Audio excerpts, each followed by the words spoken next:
Lord Matsya, the fish incarnation. Now comes Matsya, who came at the beginning of Satyayuga, when one of the demons, there are two Hayagrivas. One is the demon Hayagriva, one is the Lord Hayagriva. So the demon Hayagriva was horrible. He was a horse-faced demon, just like the Lord Hayagriva. So he wanted to know all the Vedas. He wanted to know all the Vedas and use the Vedas to destroy the public. So he was trying to memorize the Vedas. When Brahma was sleeping, he was chanting the Vedas in his sleep. All the secrets of the Vedas. So this Hayagriva went there and sat close to Brahma. Brahma didn't know that this demon is sitting close to him and started teaching him all the Vedas. He learned all the Vedas.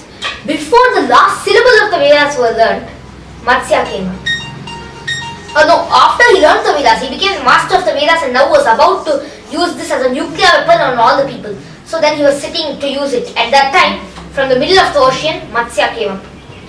He destroyed the entire universe because at that time the Tandava was going on. So at that time when the Tandava goes on, the Vedas have to come back to Brahma. It should not be in the word because the demons and all, at that time they'll collect the Vedas and they'll play havoc on the people. They won't allow the word to be destructed. So at that time the Vedas are supposed to be snatched away by Brahma. So Brahma was trying to snatch those Vedas. At that time, he started learning the Vedas. So somehow those Vedas must go. So when the Tandava Nritya was going on by Shiva, Matsya was protecting all the rishis. So when some destruction is happening, the good people should be protected.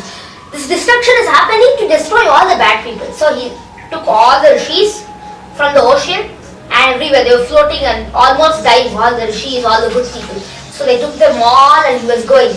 At that time, this Hayagriva was about to put his nuclear weapon of the Vedas and destroy everybody. So Matsya got down and then they had a fight. They hit each other, all of that happened.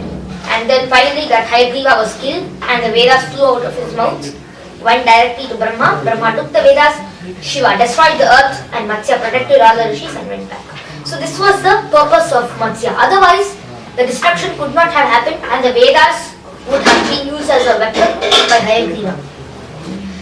So time to time the Lord comes in the middle to protect the devotees.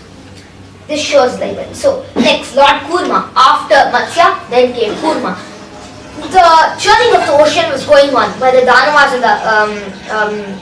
the Suras or the demigods. So Indra and all the demigods. So when that fight happened, we'll see that in all the other cantos. At that time, they needed one base. Like when we churn, we have a mud pot. So when they were churning the ocean, they needed some base down to keep the Vasuki and do the ocean churning. So they used Kurma as the base because then the mountain, Mandara mountain, which they kept as the mud pot, was sinking down and down because of its own weight. So now if you place a stone on buttermilk, it just goes down. So in the same way, the Mandara when placed on the this Mandara is just a flying mountain. There's a big story about that also. We can see it in the next cantos. It was a flying mountain. Himalayas actually was a father of Mandara. Then Mandara wanted to fly away. He flew up in the sky. Before, mountains used to fly in the sky according to the Vedas. In the Satyayuga, not nowadays. So mountains used to fly in the sky. It's impossible to imagine, but that's what used to happen. At that time, Indra was getting angry because mountains were coming and blocking the sun. So the sunlight couldn't come to the people and therefore rain, nothing was useless. Even if the rain comes, what will happen without sunlight? So he took his Vajra, destroyed all the mountains and Mandara fell right in the middle of the Indian Ocean. Still, the scientists are trying to find whether this Mandara mountain is really there or not. The Vedas say it's full of gold. That's why in the Indian Ocean they have found pieces of gold floating from here and there. So, Mandara mountain is now submerged down. So before it was used as a churning thing. That time Kurma was used to support it. So that's why the Mandara mountain was used and that's why for the support of the Mandara mountain, Kurma came as a huge tortoise.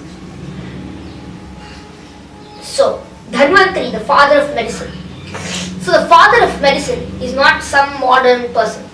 The greatest lord of medicine is Dhanvantari, who created Ayurveda. He also came just after the nectar came. When the nectar came, he held the nectar pot and he came, Dhanvantari, who held the nectar. Because of this nectar, the lords became immortal, all the demigods became immortal, and the other gods just were finished. All the other Daityas or the Danavas, they were all finished. And the demigods lived happily. So Dhanvantari brought out the nectar from the ocean. So next, Mohini Murtis, the next incarnation of the Lord. Lord Vishnu took his form as Mohini to just make the asuras. When the nectar came out, these three incarnations came at one shot. So when the nectar came out, the asuras were fighting for the nectar. That time Mohini came suddenly. So asuras are generally inclined towards beauty and wine, all of that. So they ran towards Mohini. When they ran towards Mohini, she just kept on looking at the asuras and gave the nectar to the demigods. So the asuras were feeling nice and they were just hypnotized by Mohini. And by the time all the devas finished, at that time one of the demons, who was Rahu, he ran to the other side and he sat and made his body like a deva. That's why we have Rahu nowadays. Rahu is still trying to be a demigod, but nobody is allowing him to. The devas do not want to accept him. Rahu is always an enemy of Surya and Chandra. Why?